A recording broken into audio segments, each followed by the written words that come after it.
Hello, it's Miss Heather, piano and voice teacher here at Conservatory of the Ozarks, and I'm here today with Kyleh. And we are learning Stone on the Mountain on page 12 from my first piano adventures. So Kyleh, we see our two music friends. What's her name?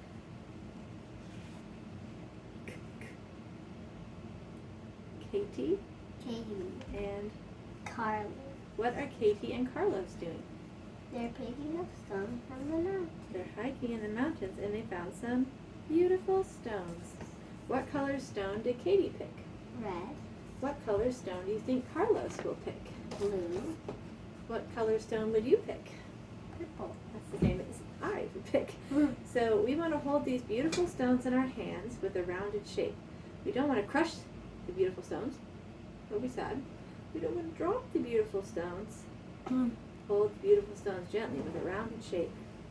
And we can even turn our beautiful stones in circles without losing the shape. We don't have to drop the stones even when we have our hands upside down.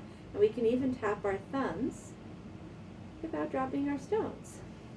So let's try Stone on the Mountain. 1, 2, Have 3, your mountain 4. top up high? 1, 2, ready, go. Stone on the mountain falls to the ground.